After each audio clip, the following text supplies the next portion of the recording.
작년 기준으로 재계 그룹 1위는 삼성입니다.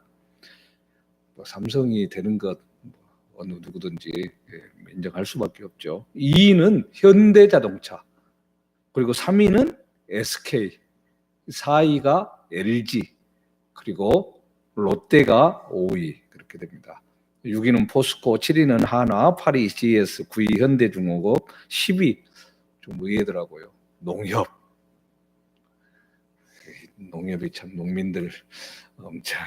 근데 이 중에 작년 재계 순위 5위였던 롯데그룹 정말 이렇게 매스컴을 많이 탔죠. 작년 이맘때. 이 후계자 문제 때문에 문제가 심각했는데요. 이제 공식적으로는 어쨌거나 동생이 형을 제치고 회장 자리에 있습니다. 이제 결정적이었던 것은 돌아간 신교코 회장이 살아있을 때, 정상적인 상태였을 때 유언장을 자필을 해놓은 게 발견이 됐어요. 그때가 딱 지금 작년 6월 후반 됩니다. 마치 조선시대 왕이 찬탈을 위한 왕자의 난, 이런 것에 비유를 해서 형제의 난이다 이렇게 이야기했는데요. 차남 신동빈 씨가 롯데그룹 회장으로 확실하게 자리를 잡았습니다. 그게 한 1년 전 얘기입니다.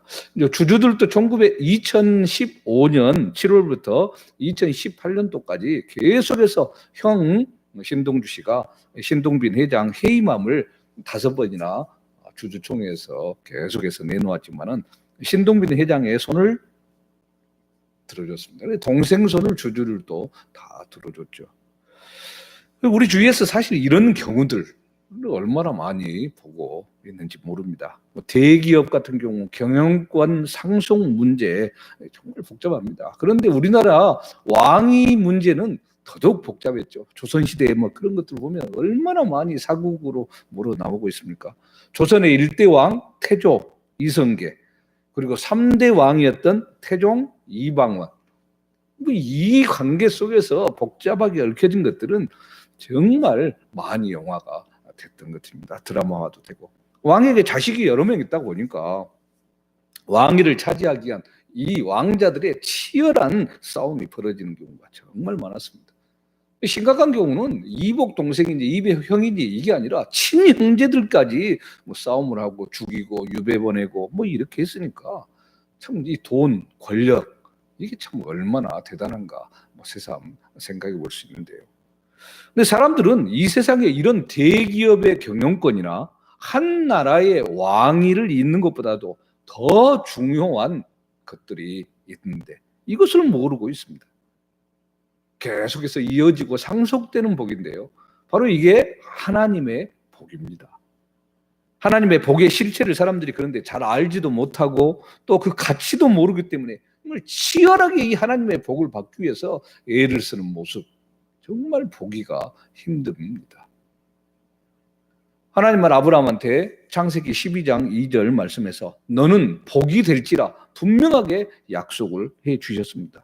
그리고 이 아브라함에게 주신 이 복이 아브라함 후손인 이삭에게 상속이 되어지고 또 이삭을 통해서 야곱에게, 또 야곱을 통해서 그리고 우리 모두에게까지 내려와서 우리가 지금 하나님의 복을 받아서 누리고 살아가고 있는 사람들이 되었습니다. 수많은 그리스도인들이 이 하나님께 받은 복, 또 받을 복, 이런 복에 대해서 이야기를 합니다. 그런데 정작 하나님의 복이 어떤 것인가? 이것들을 따져보면 이 세상적인 복하고 비교해서 거의 비슷하게 생각하기도 하고, 또 이 하나님의 복을 어떻게 받아야 되는가 이야기를 하면 어떻게 해야 되지? 잘 모르게 생각하는 경우가 많다는 것이 문제입니다.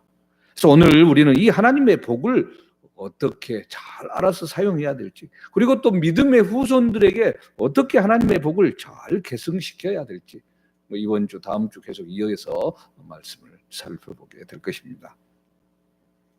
자, 아브라함의 아들 이삭, 하나님의 복을 상속받았습니다. 그래서 전혀 농사를 지을지도 모르는데 농사를 지었더니 100배나 되는 결실을 거둬들이게 됩니다. 그리고 위기의 상황 가운데서도 놀라운 하나님의 능력을 체험합니다. 그리고 이 이삭에게 쌍둥이 아들이 둘이 있었는데 큰아들 에서는 사냥을 좋아해서 계속 밖으로 돌아다니는 모습이 있었습니다. 그러다 보니까 정작 그 아브라함으로 이삭으로 계속 이어지는 이 하나님의 복, 이 비밀을 잘 알지 못했습니다. 그러나 동생 야곱은 집에 붙어 있는 것을 좋아해서 집에만 있다 보니까 할아버지 아브라함의 이야기도 직접 들을 수도 있었고, 덕분에 계속해서 흘러내려오는 하나님의 엄청난 축복의 비밀을 알게 됐습니다. 자, 그래서 그 당시에 세상의 여러 풍조 속에서나 나타날 수 있는 게 뭐냐면, 모든 권한은 장자가 상속을 받고 그렇게 되어지고 있는 상황이어서 야곱은 어떻게 해서든지 내가 하나님의 이 복을 상속받아야 되겠다, 그래서 이 장자권을 내가 획득해야 되겠다 생각을 하고, 형이 사냥하고 돌아와서 배고픈 그 상황을 이용해서 팥죽과 떡으로 장자권을 넘겨받습니다. 자, 그런데 어이없게도요, 이렇게 장자권을 속여서 받았음에도 불구하고 눈에 보이게 자신한테 무슨 하나님의 복이 임하는 것 같지도 않습니다. 뭐 그렇다고 하늘이 열려가지고 뭐 신비한 환상이 보이거나 뭐 어떻게 되는 것 전혀 아닙니다. 자, 이런 상황 가운데서 아버지 이삭이 형 에서에게 축복을 하려고 합니다.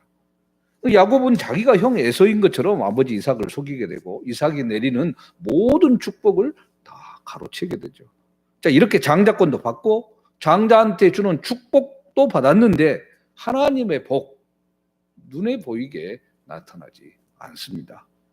그래서 여기서 우리가 분명히 알아야 할 사실은 뭐냐면요, 하나님의 이 복이라는 게 단순하게 물질, 권세 뭐 이런 것을 많이 갖는 것이 아니라 하늘의 문을 열 수 있는 능력을 갖게 된다는 사실, 이것을 알아야 됩니다. 하늘의 문을 연다는 것은 뭡니까? 하나님과 소통을 한다는 것이죠.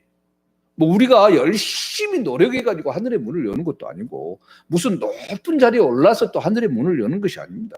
이건 인간적인 조건으로 되어진 것이 아니라 하나님의 특별한 은혜입니다. 선택받은 자들에게 향한 하나님의 은혜의 손길이죠. 그럼 어떻게 도대체 해야 하나님의 복을 내 것으로, 우리 것으로 받을 수 있는 것이냐? 우선 하나님의 복을 정리를 해보자면요, 이 하나님의 복은 아브라함을 통해서 이삭으로 그 하나님의 자녀로 계속 이어져 내려오는 하나님의 집에만 있는, 하나님의 자녀만이 누릴 수 있는 복이라는 것, 이것을 일단 알아야 됩니다. 그리고 이 하나님의 복은 하늘이 열려서 하나님의 말씀이 직접적으로 임하는 것이고, 기도하면 들어주시고 응답되는 것이고, 그래서 하나님의 능력, 하나님의 복, 이것이 쏟아져 내려오는 것, 이게 하나님의 복입니다. 이 하나님의 복을 바로 지금 이어가기 위해서 이삭은 자신이 나이가 들어서 눈이 제대로 보이지 않기 때문에 이제 내가 곧 죽으려고 하는 것보다, 그러면 이제 이 하나님의 복을 내 후손에게 물려줘야 되겠다, 상속하겠다, 이 하나님의 복의 비밀과 축복을 해주기 위해서 지금 한 행동이 바로 1절부터 4절 시작입니다. 이삭이 나이가 많아 눈이 어두워 잘 보지 못하더니 맏아들 에서를 불러 이르되 내 아들아 하매 그가 이르되 내가 여기 있나이다 하니, 이삭이 이르되 내가 이제 늙어 어느 날 죽을는지 알지 못하니 그런즉 내 기구 곧 화살통과 활을 가지고 들어가서 나를 위하여 사냥하여 내가 즐기는 별미를 만들어 내게로 가져와서 먹게 하여 내가 죽기 전에 내 마음껏 내게 축복하게 하라. 이렇게 이야기를 합니다. 이삭이 나이가 많아서 앞을 잘 보지 못하게 되었습니다. 그래서 큰아들 에서를 불러가지고 내가 언제 죽을지 모르겠다, 그러니까 네가 가서 사냥을 해와서 내가 평상시 좋아하는 맛있는 음식을 해와라, 그러면 내가 마음껏 먹고 정말 죽기 전에 온 힘을 다해서 나한테 축복하마, 뭐 이렇게 이야기를 합니다. 지금 이 말씀을 상식선에서 이야기를 해볼 때요, 별 잘못된 것을 발견할 수가 없습니다. 인간적인 관점에서 바라볼 때. 그런데 여기서 우리는 분명하게 생각할 것이 뭐냐면, 이미 이전에 하나님께서 얘기하신 것들이 있었다는 사실, 그리고 그것을 지금 이삭이 잘못하고 있다는 사실, 이것을 지금 일단 짚을 수 있어야 됩니다. 가장 먼저 실수한 게 뭐냐면요, 이 축복의 시기, 축복하는 때가 잘못됐다는 겁니다. 왜 에서한테 이삭이 지금 하나님의 복을 물려주겠다고 이야기를 하는 겁니까? 이삭의 눈이 어두워져 가지고 잘 안 보이기 때문이죠. 그럼 일반적으로 잘 안 보이니까 이제 죽을 때가 됐다 이렇게 생각한 거예요. 요즘 같으면 뭐 단순하게 시력이 나빠졌다 뭐 이렇게 할 수도 있겠지만 안 보였다는 것은 거의 보면 뭐 누군지도 모르잖아요. 나중에 야곱이 들어왔어도 뭐 잘 모르는 상황인 거 보니까 뭐 백내장 같은 게 걸리지 않았을까 이렇게 사람들이 추측을 합니다. 그래서 거의 그냥 일반적인 노안이 온 게 아니라 아예 거의 안 보여요. 시력이 상실되는 뭐 그런 정도가 된 것 같아요. 그래서 이삭은 스스로 내가 이렇게 안 보이고 이러는 거 보니까 죽을 때가 됐구나 생각해서 하나님의 복을 자식한테 물려주고 한 겁니다. 근데 문제는 지금 이 이후로요. 이삭은 눈이 보이지 않는 채로 수십 년을 더 삽니다. 180세에 죽게 돼요. 이삭이 나이 40에 결혼을 합니다. 그리고 60세에 야곱이랑 이삭을 낳죠. 아니 에서를 낳죠. 쌍둥이를. 야곱이 떠나고 에서가 결혼을 하는데 에서가 결혼한 나이가 40이에요. 그럼 대강 계산해도 언제입니까? 60세에 에서하고 야곱 낳고 플러스 40 하면 100세잖아요. 근데 지금 현재 대강 계산만 해도 100세입니다. 26장 35절 하고 지금 27장 1절 이 사이가 시간이 많이 흘렀다고 해도 이삭 아직 죽을 때가 아닙니다. 최소한 한 50년, 50년은 지금 남아있어요, 살 날이. 자, 그러니까 이삭이 눈이 보이지 않는다고 해서 곧 죽을 것이다. 이렇게 생각한 것은 순전히 자기 생각이고 조급한 생각이었죠. 사람이 또 죽을 때가 되면요. 입맛이 없어지잖아요. 모르겠습니다. 제가 안 죽어봐서 모르는데. 대부분 곡기를 끊는다고 이거 제대로 피들시들하고 먹을 힘도 없이 뭐 이렇게 하고 막 그러잖아요. 그런데 지금 이삭의 모습은 어떤 모습입니까? 엄청 식욕이 좋은 사람이에요. 지금 맛있는 음식 해와라 그러면 먹고 복 내주겠다 지금 이런 상황 아닙니까? 잘 먹고 지금 건강한 상태예요. 뭐 그러니 아직 죽을 때가 아닌 것은 뭐 여러 가지 상황상 맞습니다. 근데 나중에 나오지만요, 이 축복권을 물려준다는 것은 영적인 후계자를 세우는 것과 똑같습니다. 뭐 어제 오늘 새벽 매체인 성경 읽기 구약 순서 여호수아서에 또 나오는데 모세가 여호수아에게 후계자 자리를 물려주는 것 얼마나 중요한 건입니까? 그만큼 또 하나님 앞에 귀중한 일이고 안수하고 세우잖아요. 그러니 나중에 이제 뒷부분에 한참 뒤에 나오는 엘리야 선지자가 엘리사를 후계자로 세우는 부분에 있어서도 얼마나 참 신중하게 여러 번 관계를 통해서 해나갑니까? 다시 말해서 지금 현재 하나님 나라를 대표하는 하나님의 종을 바꾸는 것과 같죠. 후계자를 넘기는 것과 같습니다. 그런데 이삭, 단지 자기 눈이 지금 잘 보이지 않는다고 서둘러서 이 하나님의 복을 후손한테 지금 물려주라고 하고 있는 지금 이 상황입니다. 이삭이 하나님의 복을 에서에게 물려주려고 합니다. 근데 사실 에서나 야곱이나 지금 하나님의 복을 받을 준비가 전혀 되어 있지 않는 사람들입니다. 자, 그런데도 억지로 이삭이 하나님의 복을 물려주려고 했을 때 이것이 자식들한테는 복이 되기보다 오히려 큰 시험거리가 되고 말았습니다. 이 시작이 아무튼 잘못됐다는 것 일단 이것이고요. 또 두 번째로 이삭이 실수했던 것은 뭐냐면은 축복의 대상을 잘못 선택한 겁니다. 하나님의 복을 받을 자는 하나님이 미리 말씀으로 정해 놓으셨습니다. 하나님께서는 분명하게 리브가가 잉태해서 뱃속에 아이 때부터 큰 자가 어린 자를 섬기리라 분명하게 말씀해 주셨었죠. 하나님의 복을 상속받을 사람이 동생 야곱이라는 겁니다. 그런데도 이삭은 이렇게 처음부터 택정한 하나님의 말씀 이것을 지금 무시한 채 굳이 자기 마음에 드는 아주 남성적이고 이삭이 좋아하는 요리도 사냥해서 다 가지고 와서 딱 대접해주는 이 에서에게 하나님의 복을 물려주려고 한 것이죠. 근데 하나님의 복, 하나님이 원하는 사람에게 주는 거지 사람의 뭐 마음에 든다고 남성적이라고 뭐 싸움을 잘하고 외모가 출중하거나 뭐 세상적인 조건이 좋다고 해서 마음대로 줄 수 있는 게 절대 아닙니다. 이삭이 세월이 좀 흘러나가면서 이 뱃속에서부터 주셨던 그 하나님의 말씀을 소홀히 생각했는지 모르겠지만 하나님의 약속의 말씀은 아무리 시간이 지난다고 해도 없어지는 게 절대로 아닙니다. 자, 그리고 세 번째는 또 뭐냐? 하나님의 복을 전해주는 방법이 또 잘못됐습니다. 하나님의 종이 자신의 복을 후계자에게 물려줄 때는 하나님을 두려워하는 마음을 가지고 심사숙고하고 기도하고 정말 잘해서 세워야 되죠. 하나님이 정말 원하는 건가를 알아야 되는 겁니다. 왜냐하면 인간들은 자꾸만 겉모습에 치중해서 그것을 바라보려고 하기 때문입니다. 하나님은 중심을 보는 분이잖아요.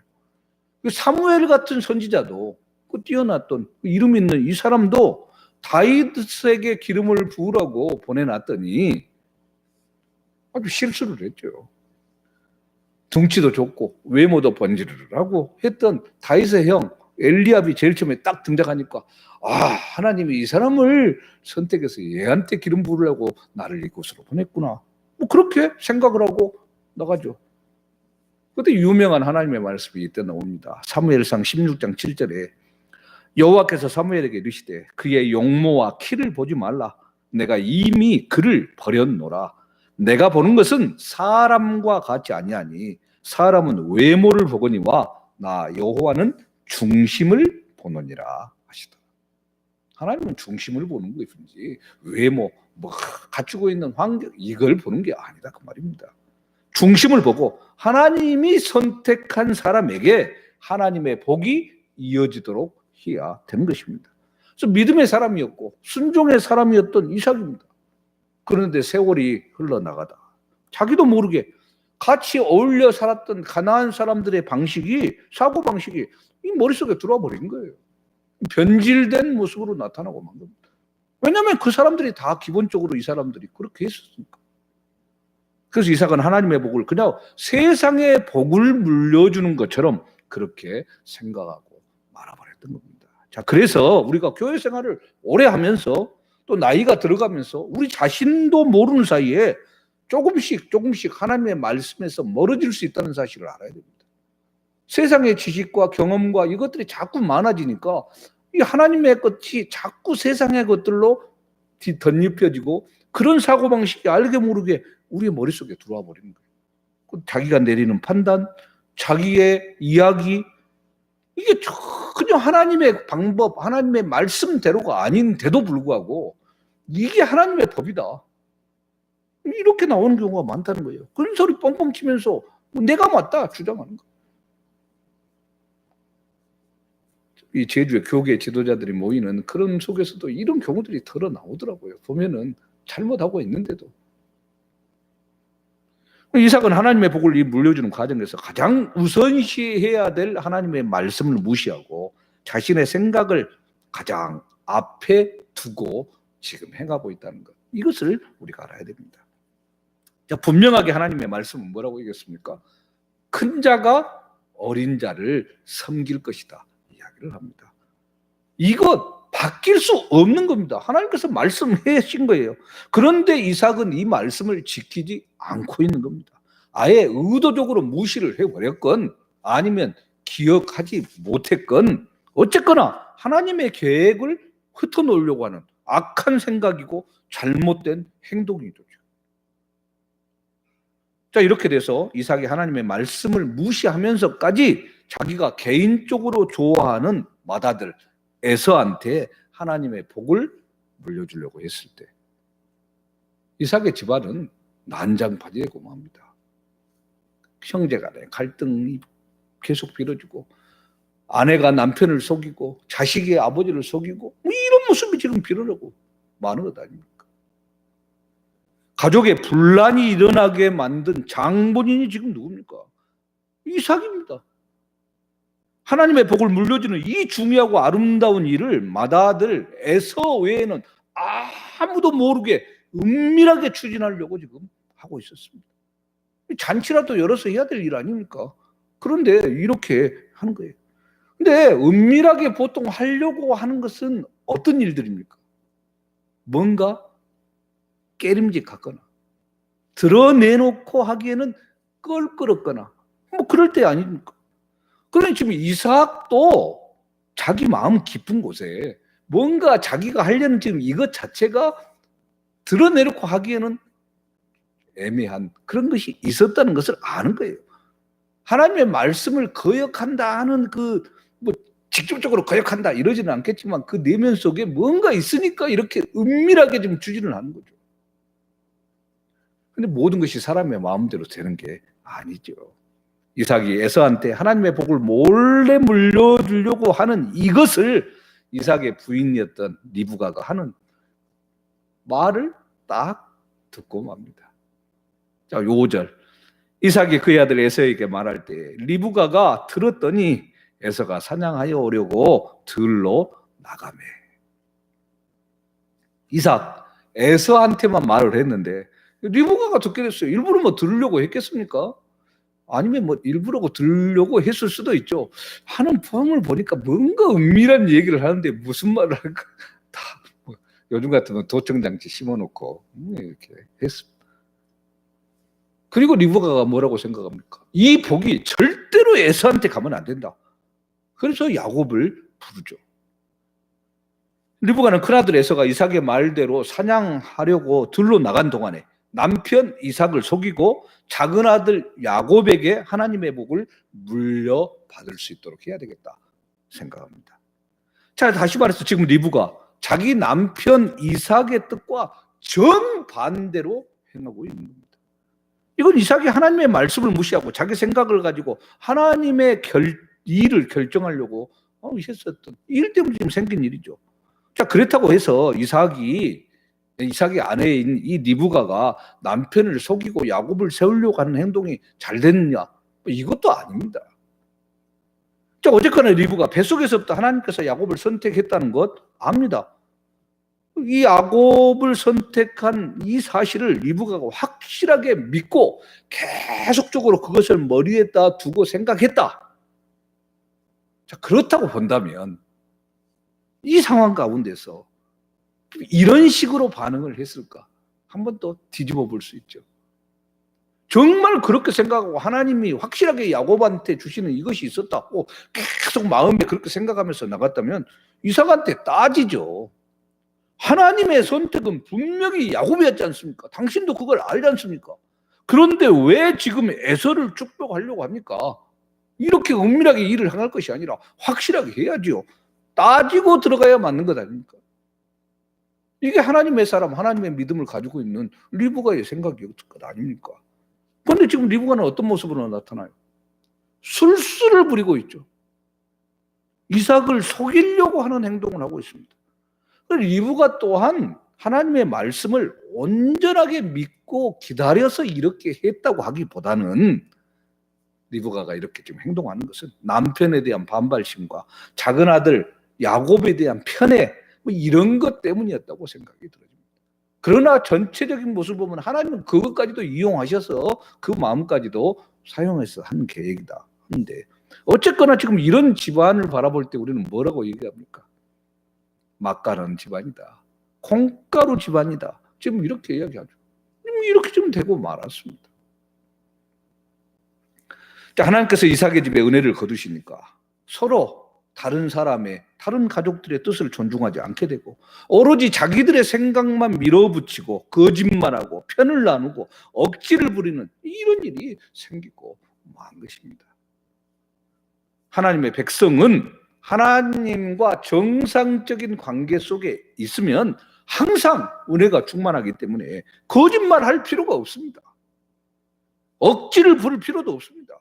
그저 모든 것이 물 흐르듯이 순조롭게 흘러가게 됩니다. 그래서 우리가 기도할 때 어떤 기도를 합니까? 어떤 행사를 하거나 뭘 할 때 물 흐르듯이 잘 모든 것이 될 수 있도록 그렇게 해나가라고 기도를 해나가죠. 물이 어떻게 흐릅니까? 아무리 바위가 있더라도 그것을 뛰어넘고 탁 하는 거죠. 조용하게 흐르기만 하는 건 아니잖아요. 그럼에도 불구하고 잘 흘러가는 거죠. 다른 사람을 권위로 누르지 않아도 서로 사랑하고 있기 때문에 자발적으로 복종하고 순종하고 나갑니다.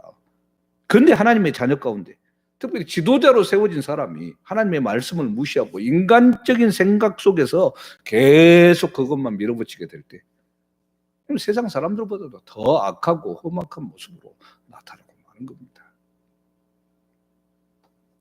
이삭이 영적인 분별력이 없어지니까 하나님의 말씀을 무시하게 되고 인간적인 생각대로 행하게 되고, 그래서 가장 가까운 아내 리브가, 아들 야곱, 가족부터 남편과 아버지를 속이는 일이 발생하고 만 겁니다. 이보다 더 참 기가 차고 어이없는 일이 어디에 있겠습니까? 가장 사랑하는 가족 안에서 불신과 괴휼이 난무를 하니 더 이상 할 말 없는 상태죠.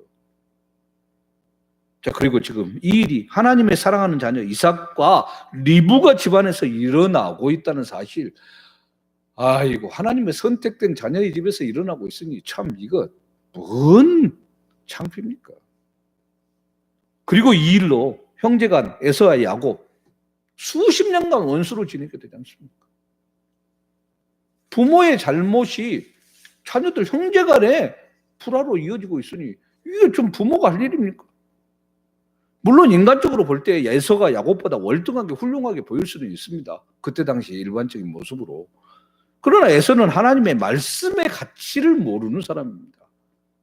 하나님은 사람들이 보기에 아무리 보잘것없게 보이는 사람이라 할지라도 하나님의 말씀, 이것을 더 소중하게 여기는 사람을 하나님은 사랑해 주시고 복의 주인공이 되게 해주신다는 것, 이것도 또한 우리가 알아야 됩니다. 자, 결국 리브가와 야곱 공모를 해서 에서로 변장을 합니다. 그리고 거짓말을 해서 이삭을 통한 하나님의 복을 받게 되죠. 자, 이건 그만큼 하나님의 축복을 귀하게 여긴 것이다. 그 자체는 나쁜 것이 아니다 할 수 있을지는 모르겠지만, 분명한 사실은 아버지를 속이기 위해서 여러 거짓말과 술수를 벌인 것, 확실하게 잘못한 죄된 행동이죠.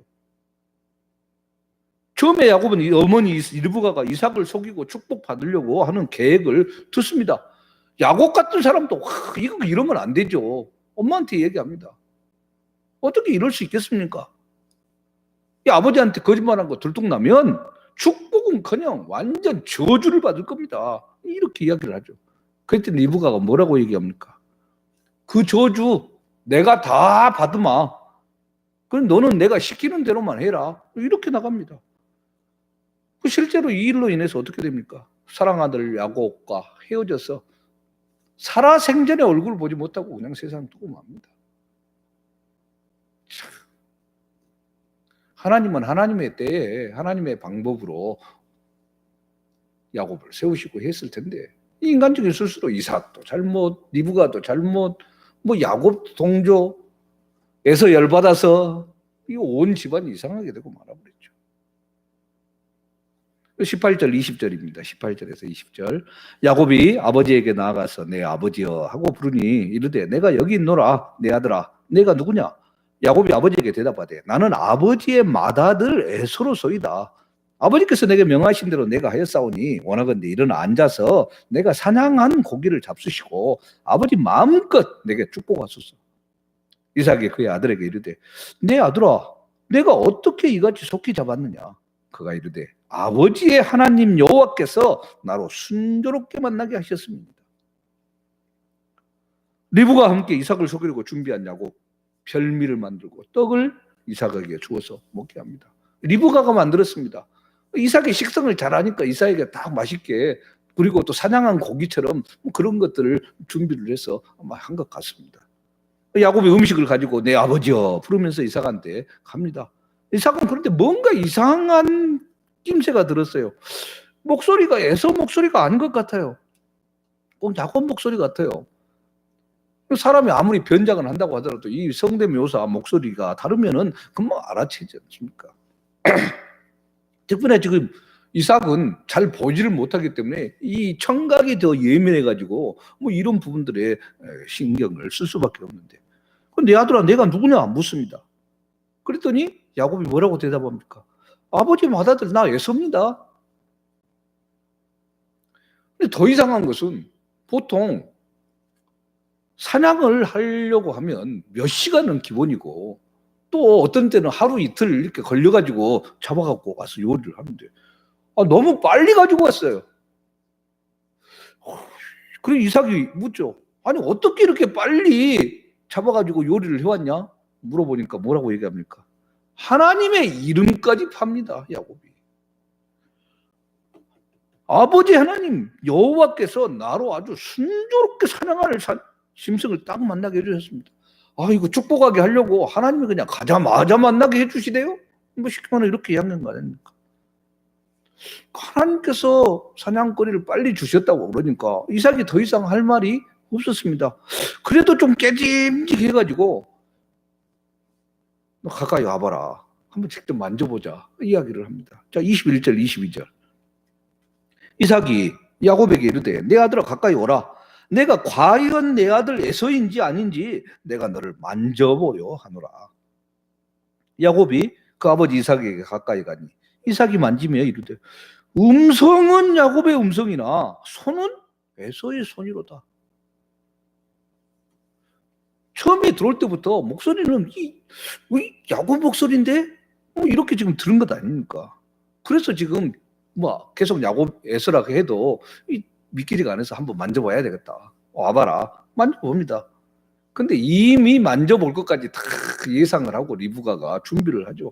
손, 목, 이 살이 그대로 보이는 부분. 일단 에서의 옷을 딱 입혔으니까 그런 냄새, 옷은 딱 맡아보면 냄새가 에서 냄새가 나잖아요. 근데 이게 이런 부분들은 만져보면 에서는 애당초 털이 많게 태어났던 애입니다. 털이 많아요. 복실복실하니. 그래서 이걸 어떻게 합니까? 노출된 부분을 털 많은 에서처럼 새끼 염소 가죽을 손과 목에 매끈매끈한 것에 아예 둘러서 들어간 거죠. 철저하게 속여 먹으려고 작정한 겁니다. 모르겠습니다. 리브가가 처음부터 언제고 이런 일이 생기면 이렇게 해야 돼 계획을 세워놨는지도 모르겠습니다. 그래서 야곱을 만져본 이삭이 더 이상 야곱인가 에서인가 구별할 수 없는 상황에 처하게 되고, 그래서 음성은 야곱의 음성인데 손은 에서의 손이다 하면서 그냥 에서겠거지 하고 축복을 하게 되는 거죠. 자, 이런 상황 속에서요, 정말 이삭이 눈을 보지 못한다고 하더라도 항상 하나님 앞에서 깨어있는 신앙의 상태에 있었다면 속지 않습니다. 하나님의 영에 사로잡혀 있다면 하나님께서 그것을 미리 알려주시고 말씀해 주시기 때문에 사람한테 속지 않게 해 주시죠. 근데 영안이 어두워지니까 뻔한 거짓말에도 속게 되는 것이고 곤란한 지경에 나중에 처하고 마는 겁니다. 이미 이삭은 하나님의 말씀보다 에서가 사냥해서 갖고 온 신선한 요리를 빨리 먹는 것을 더 중요하게 생각했기 때문에 소위 말해서 총기가 사라지고 마는 거예요. 우리가 이 세상을 살아나가는 많은 날도 동안에 수없이 많은 이 거짓의 구렁텅이가 우리 앞에 놓여 있습니다.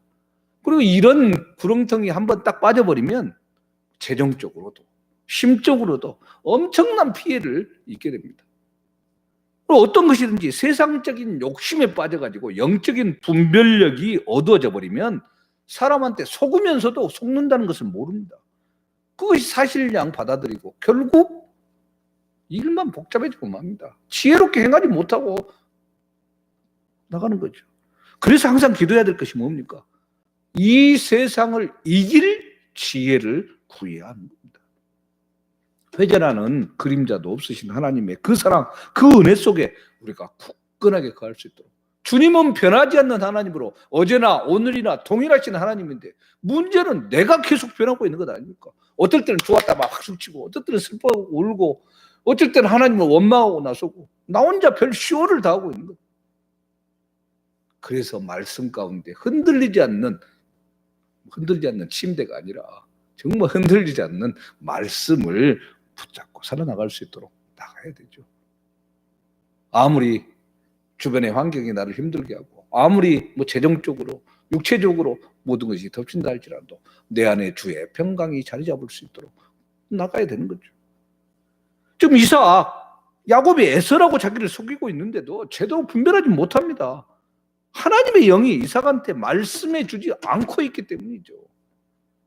이런 이삭, 단지 앞을 보지 못하면서도 먹기를 탐하는 그저 노인에 불과한 그런 모습이 아닙니까? 일반 노인이죠. 이삭이 하나님의 말씀을 존중하지 않고 자기 고집에 따라서 에서한테 하나님의 복을 내려주려고 했었을 때 하나님의 능력, 하나님의 지혜, 하나님의 총명은 이삭한테 사라지고 우습게 여김받는, 리브가한테도 속고 야곱한테도 속는 이런 존재가 되고 마는 겁니다. 그나마 하나님의 복을 전달해 주는 사람이니까 이 정도 대접을 받는 것이지, 그 축복권마저 없다고 한다면은 보이지도 않는 걸치잡고 노인너밖에 더 되겠습니까? 자, 그러면 지금 음성은 야곱의 음성이고 손은 에서의 손인 것 같을 때 하나님의 복은 물러줘야 할 이 상황에서 이삭은 어떻게 해야 되겠습니까? 당연히 하나님 앞에 기도하고 물어봐야 되겠죠.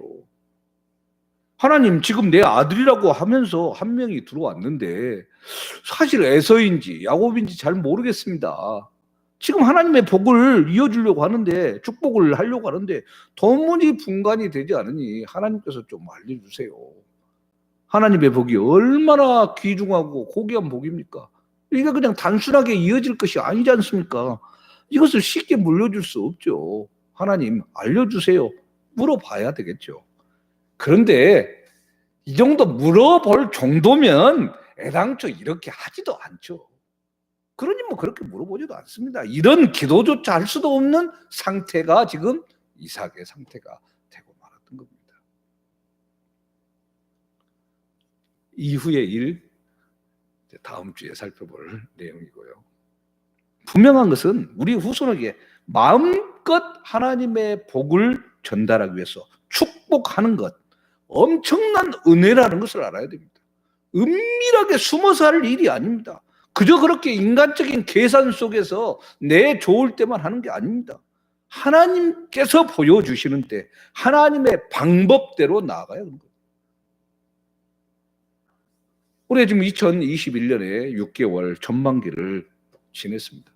지금까지의 삶을 쭉 되돌아보고 우리 교회의 모습을 되돌아보면 하나님께서 얼마나 엄청난 복으로 함께해 주셨는가 우리는 알 수 있습니다. 더 갈수록 힘들어지고 여러 가지 부분들이 어려울 것 같고, 그럼에도 불구하고 지금 이 정도까지 지켜주신 하나님의 그 사랑과 은혜가 얼마나 큽니까? 내일부터 시작되는 2021년의 후반기 6개월, 이것도 지금보다는 더 나은 모습으로 나갈 수 있도록, 그래서 우리가 더 깨어서 기도해야 되고, 하나님께서 하나님의 교회를 든든하게 세워나가도록, 하나님의 자녀들이 이런 복잡한 상황 가운데서도 믿음을 잃지 않고 끝나갈 수 있도록 우리가 기도하고 세워나가야 되죠. 그래서 이 하나님의 복을 기쁨과 감격 속에서 나누고 베풀 수 있는 그 자리에 서야 되는 겁니다. 온전히 말씀 가운데, 하나님의 성령 가운데 깨어있는 삶을 살아가도록. 누가 먼저 깨어있어야 되겠습니까? 영적인 아버지, 어머니 된 우리들이 먼저 깨어있어야 우리의 후손들, 자녀들, 중고등학생들, 청년들, 이 어린이들, 그들이 제대로 할 수 있는 거죠. 이런 괴계와 술수를 부리지 않고 정말 하나님의 사람으로 제대로 커나갈 수 있는 것 아니겠습니까? 문제는 어디서부터 시작됐습니까? 이삭, 야곱, 그 앞전에 이삭과 리브가가 문제가 된 것 아닙니까?